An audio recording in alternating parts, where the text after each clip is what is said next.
Okay, so this week we're talking about chapter 10 and chapter 11. Chapter 10 is all about sampling, and this is focused on how you can choose the research participants for your study. And chapter 11 is about validity of your research results. So as you notice as you read, each of the chapters will start off by defining sampling and then validity, and then talk about this within the lens of quantitative design, qualitative design, and then mixed methods. So that way you can see what it looks like in each of the designs, which will be helpful for you for your article critiques. And then as you are starting to develop your proposal and think about what all you will need to consider. So when we're thinking about sampling, again, this is how you are choosing your research participants. So here are some of the terms that you will see and you will need to know when you're discussing how you're going to sample or recruit participants. So sample are the participants, the people who are involved in the study, and the population is the entire group that the study is trying to understand. And you can equate sample to population, kind of like an analogy, as statistic is to parameter. So statistic is talking about the numerical characteristic of the sample versus parameter is that numerical characteristic for the entire population. So for example, if you are doing a study about the number of minutes of STEAM education that schools in Georgia get, you might have a sample of 20 schools across the state. That would be the sample, those 20 schools, and then the population would be all of the schools in Georgia. And the statistic would be the number of minutes that, the number of minutes of STEM education that those 10 schools used STEM education, and then the parameter would be the actual number of minutes that all the schools in Georgia used. So these are analogous.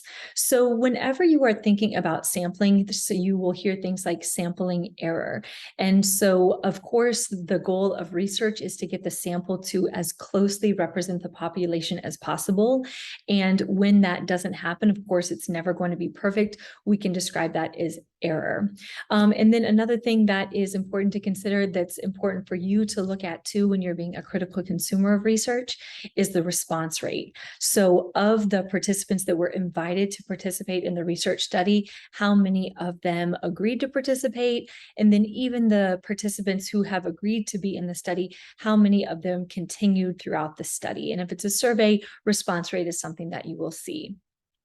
And that was mentioned in chapter 10, and this will come up in our chapter on inferential statistics. And as we get into more quantitative design and how to analyze quantitative design, the sample size does matter when you are trying to make claims of statistical significance. So depending on the type of design you need, you do need to be very careful and conscientious about sampling and how you are going to structure your study. So a simple random sampling, the book talked about using a random table, a random numbers table. I just, I remember doing this in statistics class, and I'm curious if they even still do that in statistics classes, or if they just use the random number generators. I'm assuming it is like that. So when you have simple random design, it's this equal probability selection method, meaning that each member of the population has an equal chance of being recruited as part of the sample using this random drawing. But then there's other ways that researchers structure sampling. They talked about it being like an interval or different ways based on the different participants that are needed. For instance, you might sample from amongst the teachers, sample from amongst the assistant principals, a sample from among the principals. So these are just some details, and the textbook goes into more detail about some different ways to structure sampling.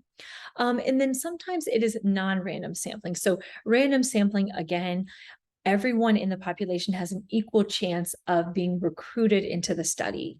Now, non-random sampling means that not everyone has an equal chance, so convenience. And while this might sound unethical at first glance, it can be useful as a research method if there are a convenience way to find people who are in perhaps maybe like if you guys are all master's level students, So if I was doing a study about the perceptions of master's level students at the College of Ed at Georgia State, that might be a convenient way to start my sample. A quota sampling technique is when you have the number of participants that you want that fit a particular category. Could be gender, it could be racial identity, it could be, if you're doing something in education, maybe you want 5 third grade teachers and 5 fifth grade teachers. So quota is when you have a certain number that is representative of the different identities that you are trying to study. So snowball sampling is when you use your participants to ask other people. This is something that I used in my dissertation when I was interviewing policymakers involved with the Beltline. So once I interviewed a few, I asked them, hey, do you have other recommendations of other people who were involved who might want to be interested?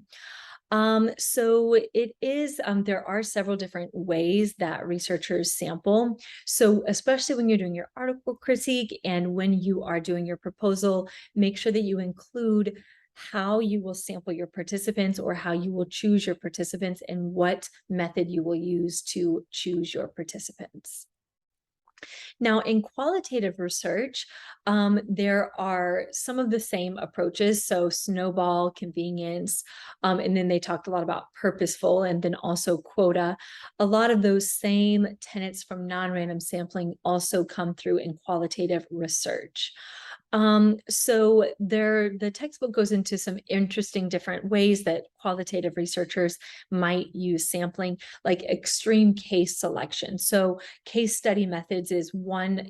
Case study could be quantitative, qualitative, or mixed methods, but in a qualitative case study, it might study something that is extreme, an extreme example. It could be a negative case, which is kind of like a counter example.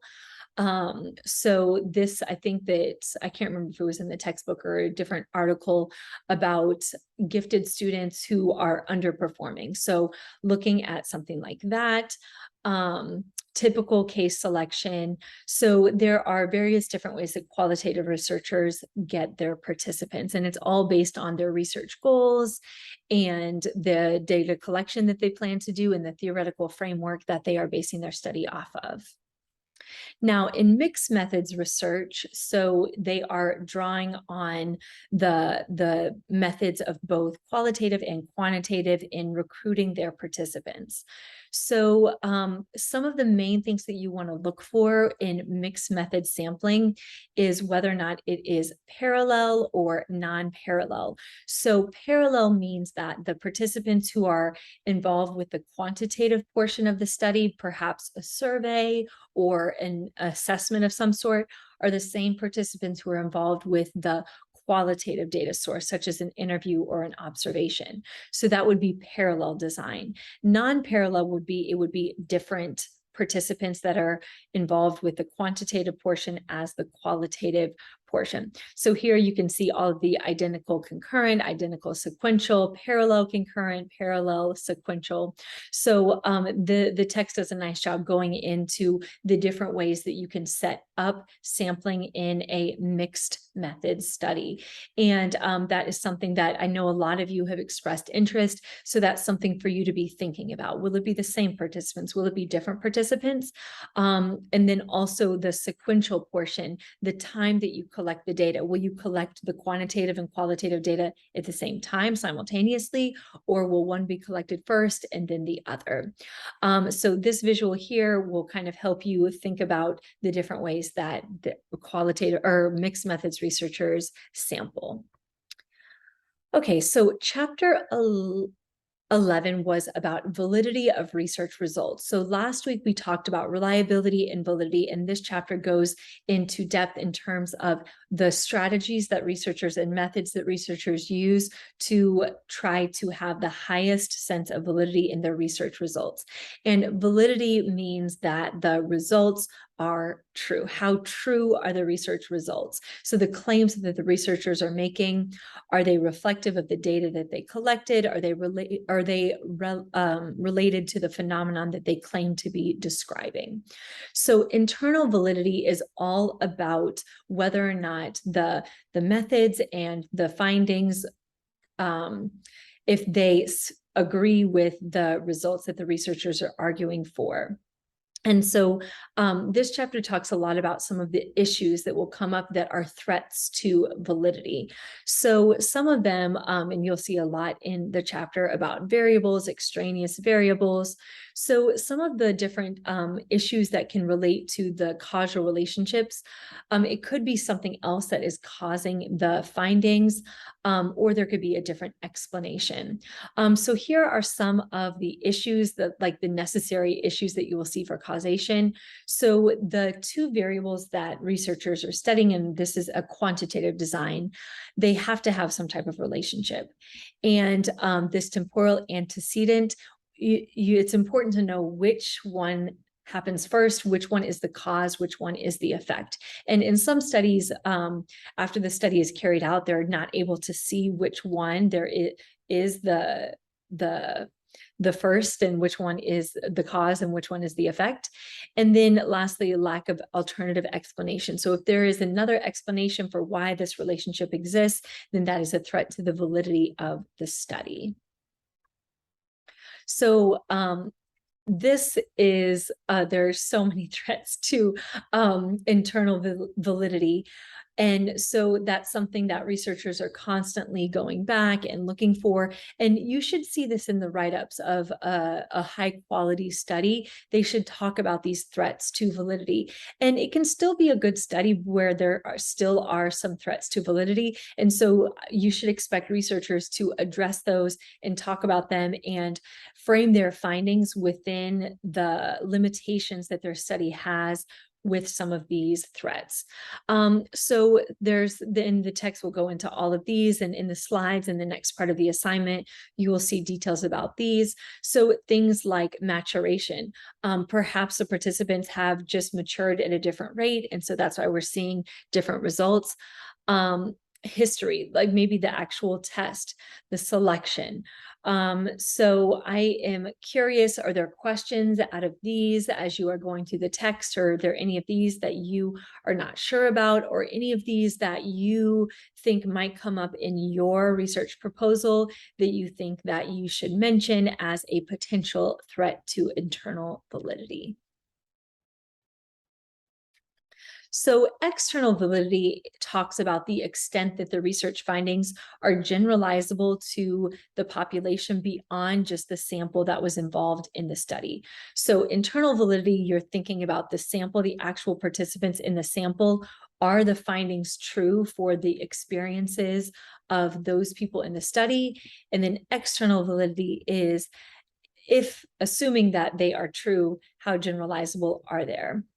And so one of the constructs that they talked about that I thought was really important and interesting was this ecological validity, thinking about the different sociocultural context and how that might impact the external validity. Generalizing to a population versus across a population. So there's a lot of different nuances there, and interesting considerations about external validity. Now, construct validity is super important, and this has to do with, is the construct that the researcher is studying, like self-esteem, is that is the construct. So, and then the statistical conclusion validity, that is related to the inferential statistics that is used to carry that out. Okay, so that is for quantitative research. Now, for qualitative research, there's a lot of different ways that researchers talk about the validity of their results. So descriptive validity, one way that qualitative researchers, they don't have the statistical analysis to be able to say, okay, this is statistically significant because I ran these statistical analyses and these are the results. So without that, there's so many different methods that qualitative researchers use. Descriptive validity, making sure that they have ample detail and description that make clear that their claims are based on the data that they collected. The theoretical validity, making sure that the claims that they find going back to the theories that are grounding their study and using that to say, okay, we found this, and that relates to this already existing theory. And so that helps us be sure that these findings are reflective of what we were studying. So maybe replication also could be a strategy for qualitative research. And then they went into a lot of different ways to do this. And I know that we talked about this last week as well. Things like member checking, things about like having multiple like peer review, different researchers or different colleagues work together and saying, okay, I analyzed this section of the data. Maybe it's an interview transcript or a focus group. Maybe you did a focus group talking to teachers about school climate. And so you have the transcript, the researcher analyzes it, and we'll go into depth about the different methods for analyzing both quantitative, qualitative, and mixed methods research. But they've analyzed the data, and they might have a colleague come and check and say, okay, here's what I found. What are you finding? So that's a way that they can ensure validity. They can go back and ask their participants, here is what I'm seeing. Is that reflective of what you were trying to communicate? And then again, the ones that are mentioned on here. Now, in mixed methods research, the text talks about, instead of thinking about validity, thinking about legitimation.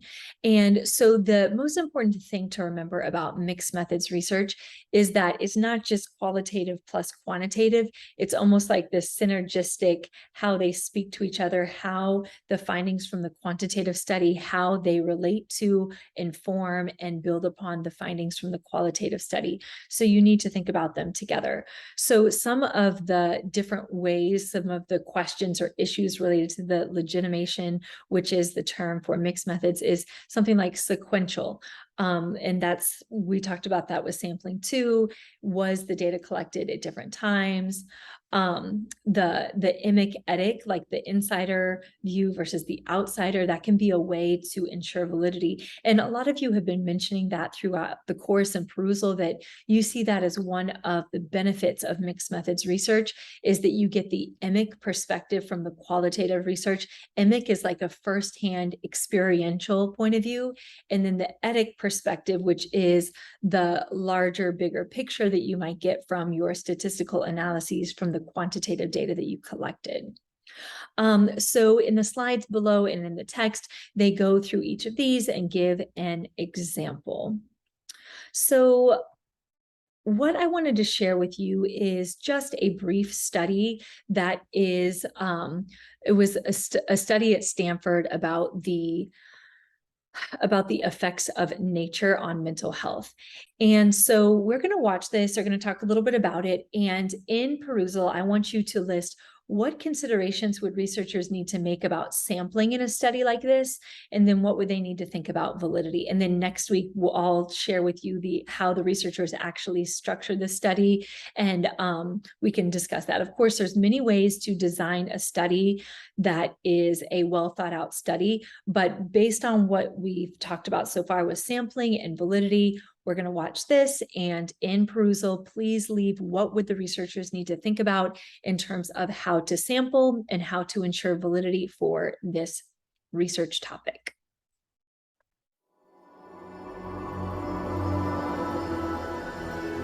Stanford University. There's been an alarming increase in the rate of urbanization that's happening throughout the world today. We recently passed the halfway mark where 50% of humanity live in urban areas. Projections are that by 2050, we're going to be at around 70% of humanity living in urban areas. Along with this is coming a decrease in the amount of nature exposure that people have and the degree to which they interact with natural environments. And then there's a third trend, which is there's an increase in anxiety and other mental health disorders, including depression, especially in urban areas. It provides mental health benefits to people and may help buffer against the onset of things like depression and anxiety disorders. For this study, participants went for a walk, either in a natural area, which was a grassland with scattered oaks near Stanford campus, or an urban area, which was the most highly trafficked street near campus. And we also scanned their brains before and after their walks. The participants that went for a walk in a natural area had decreased levels of this rumination or brooding, kind of beating oneself up, than did the participants who went for a walk in an urban environment. This type of thinking is highly associated with onset of depression. We looked at the parts of the brains that are active during rumination, and we noticed a decrease in the nature participants, but no change in the urban. We don't know very much yet at all about how much nature we need to get these benefits, how long we need to spend in these natural environments in order to kind of reap the benefits they provide. We also don't know how these effects differ across different people. We need to start thinking about how we can integrate nature back into cities and give people more opportunities to interact with natural environments to get those benefits that natural environments give them for their mental health. Okay, so let us know in the chat what you think that they would need to consider when making their decisions and structuring their methods for sampling and choosing participants, and then what would they need to think about in terms of validity. So that is chapters 10 and 11. I look forward to seeing your comments and questions.